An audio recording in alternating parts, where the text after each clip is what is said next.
¿Usted se ha preguntado alguna vez qué le hace falta a mi familia? No sé si alguna vez se ha preguntado eso, ¿no?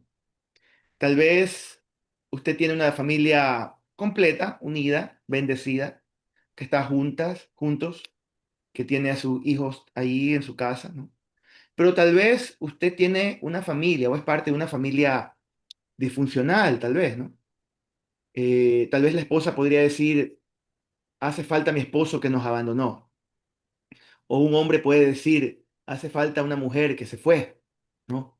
O un hijo puede decir, me hace falta mi padre, me hace falta mi mamá, ¿no? O quizás diga un hijo, me hacen falta los dos, ¿no?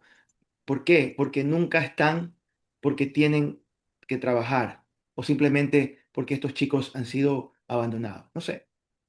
O quizás, bueno, tu familia, como te dije al principio, es funcional, ¿no?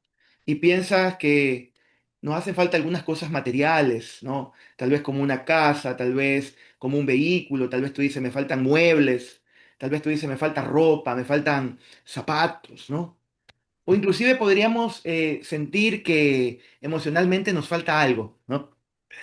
Afectivamente, tal vez podemos decir, nos falta amor, ¿no? Pero en una familia cristiana, nosotros debemos ver más allá de las necesidades, ¿no? De las necesidades materiales, de las necesidades emocionales, de las necesidades afectivas, ¿no? Debemos ver que qué nos hace falta realmente, lo que debemos ver es qué nos hace falta espiritualmente, ¿no? Jesús lo dijo en Mateo 6:33, ¿no? Mas busquen primeramente el reino de Dios y su justicia, y todas las cosas serán añadidas, ¿no?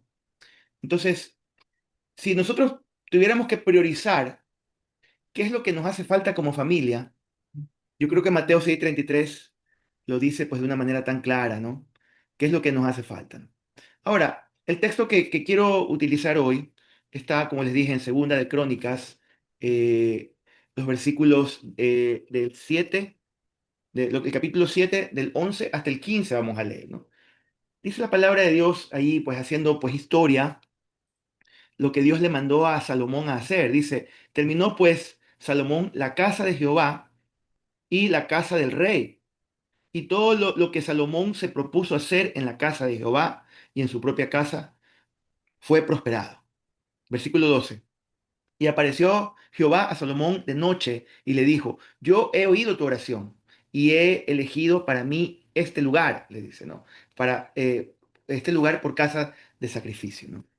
¿Qué es lo que podemos ver aquí en primer lugar, ¿no? Dios le dice a Salomón que él ha oído sus oraciones, que ha elegido ese lugar que él construyó para que sea una casa de sacrificio.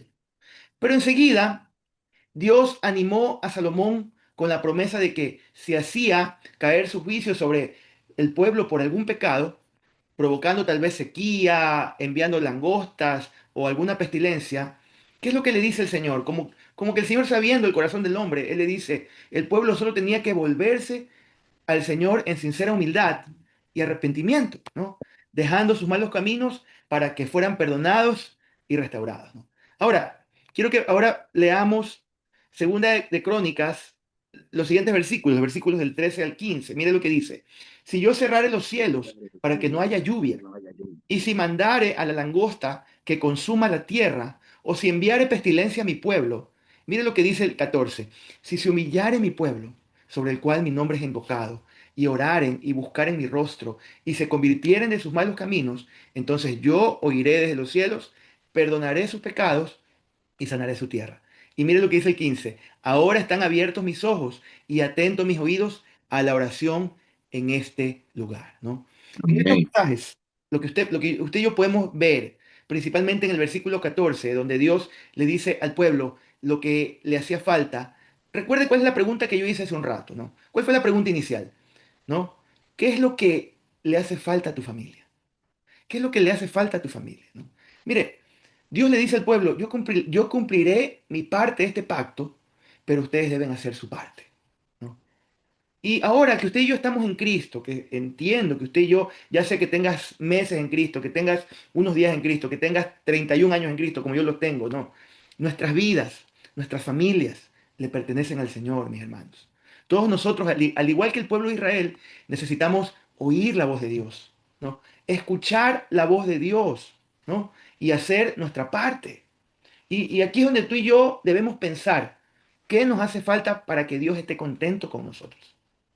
Porque la primera persona a quien nosotros tenemos que agradar siempre debe ser el Señor, ¿no? Y la pregunta es, ¿qué es lo que nos hace falta para que las bendiciones de Dios estén en nuestra vida y en nuestras familias? ¿No? Y yo veo aquí cuatro cosas en este texto bíblico. ¿Qué es lo primero que nos hace falta a usted y a mí, ¿no? Que nos dice este texto bíblico. ¿Qué te hace falta en tu casa o qué nos hace falta? Por lo general, y muchas veces lo que nos hace falta es la humildad. Mire lo que dice el versículo 14. Si se humillare mi pueblo, sobre el cual mi nombre es invocado. Tal vez te dices, pero pastor, yo no soy orgulloso. Pero el simple hecho de que tú y yo no buscamos al Señor es un tipo de orgullo, porque nos creemos autosuficientes para llevar esta vida difícil. ¿No? Y lo primero que el Señor quería de su pueblo es que se humillara, ¿no? Y esto significa que había mucha soberbia en el corazón del pueblo de Dios, había mucha soberbia en el pueblo de Israel. Siempre ellos se creyeron superiores a los demás pueblos. Obviamente habían sido escogidos por Dios, pero siempre había esa soberbia, esa autosuficiencia, ¿no? Lastimosamente, mis hermanos, en muchas familias cristianas, lo que más hace falta es la humildad, ¿no? Y en los tiempos de crisis, en los tiempos de dificultad, la humildad es necesaria para poder reconocer que los problemas que estamos enfrentando en nuestra familia es por causa de nuestras propias malas decisiones. Y no debemos culpar a nuestro Dios, ni tampoco a otras personas, sino que con humildad debemos buscar ayuda. ¿A dónde buscamos ayuda? A tus líderes, a tus pastores, la iglesia, pedir oración, ¿no? Eso es lo que tú y yo tenemos que hacer en primer lugar cuando estamos pasando por alguna necesidad, por algún problema. Mire lo que dice el Proverbios 13, perdón, 19:3. Mire lo que dice. La insensatez del hombre tuerce su camino y luego contra Jehová se irrita su corazón. ¿Qué es lo que hace el hombre? Normalmente le echa la culpa a Dios por la insensatez de sus caminos, de sus actitudes, ¿no? Pero hermanos, la verdadera solución a los problemas y a la crisis de nuestra vida está en nuestro Dios. Humillarnos ante Él. Solo un corazón contrito y humillado cambiará nuestra situación en nuestras familias y cambiará todo en el favor de Dios, ¿no? Entonces, eso es lo primero que usted y yo, lo que nos dice el texto. Humíllate delante del Señor, deja ese orgullo tonto de un lado y humíllate delante del Señor y busca ayuda. Número dos, nos hace falta oración. La segunda cosa que nos hace falta en nuestra casa, en nuestra familia, mis hermanos, es la oración. Porque después de que dice que nos humillemos, que dice, y oraren, ¿no? Es triste, pero es una realidad que en muchas familias cristianas, aún en tiempos de crisis, lo que menos hay es tiempo para orar en familia, mis hermanos. Lastimosamente, en muchas de nuestras familias cristianas, lo que hay es abundancia de televisión, abundancia de redes sociales, abundancia de juegos en línea, abundancia de música, pero hay escasez de oración, ¿no? Toda nuestra familia tiene que comprender, hermanos, que la oración no es una opción. O tal vez también tenemos este error, esta idea que tenemos. Es una de las muchas armas para enfrentar las dificultades, pero no, sino que es verdaderamente una necesidad. A veces decimos para las cosas materiales, decimos, ay, es que ahora tener un carro no es un lujo, es una necesidad. Ay, tener internet ya no es un lujo, es una necesidad. ¿Por qué no decimos, la oración no es un lujo, no es algo que está ahí alternativo, es una necesidad? Así lo enseñó el Señor. Mire lo que dice Lucas 18:1, dice, también les refirió Jesús una parábola sobre la necesidad de orar siempre y no desmayar. Hermanos, necesitamos orar en familia siempre. Siempre, en todo momento. La oración nos abre la oportunidad para que nuestra familia reconozca que nuestro Dios puede hacer posible lo imposible a través de la oración. Mire lo que dice Marcos 11:24. Dice, por tanto, les digo que todo lo que pidan orando, crean que lo recibirán. Es una promesa de parte del Señor, hermanos. Pero a veces vivimos en una incredulidad constante en nuestras vidas. Y aun cuando estamos orando, no creemos, ¿no? Tenemos que comprender, hermanos, que la oración en familia es una conexión directa con el reino de los cielos en nuestro hogar, ¿no? Dice Mateo 18:20, dice, porque donde están dos o tres congregados en mi nombre, allí estoy yo en medio de ellos. ¿Qué es lo que hacemos? Este versículo siempre lo aplicamos únicamente cuando estamos en la iglesia, cuando estamos en el auditorio del Centro Cristiano de Manta, cuando estamos en un grupo familiar. Pero ¿por qué no lo aplicas en primer lugar en tu familia? ¿No? En tu casa. ¿no? En nuestra propia casa, con nuestra propia familia. La oración en familia nos ayuda a perdonarnos, a poder convivir en armonía con nuestros familiares y eso trae bendición a nuestro hogar. Número 3, nos hace falta buscar a Dios en la iglesia, en la iglesia, ¿no? ¿Qué dice el versículo 14 en la parte C? Y buscaren mi rostro, y buscaren mi rostro.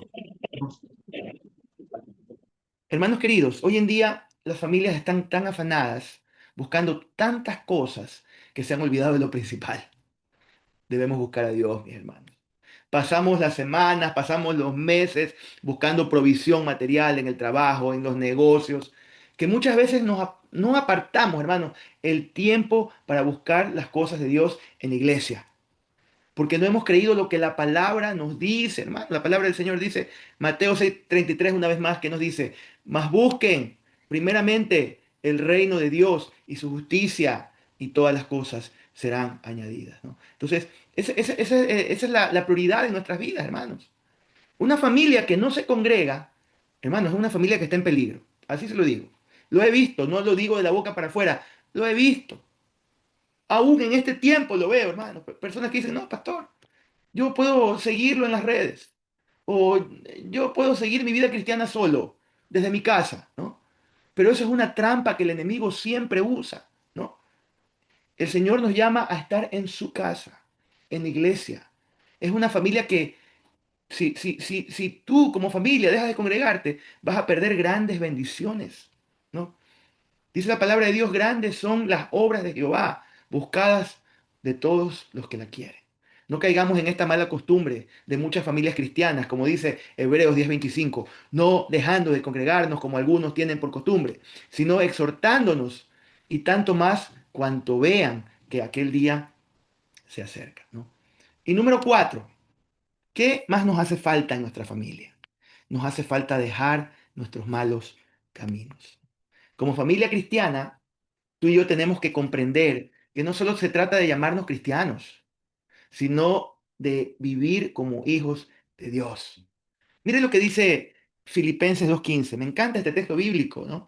Y deberíamos nosotros ponerlo en práctica en nuestro cristianismo, en nuestra vida de piedad, en nuestra fe. Dice, para que sean irreprensibles y sencillos, hijos de Dios sin mancha en medio de una generación maligna y perversa en medio de la cual resplandecen como luminares en el mundo, ¿no?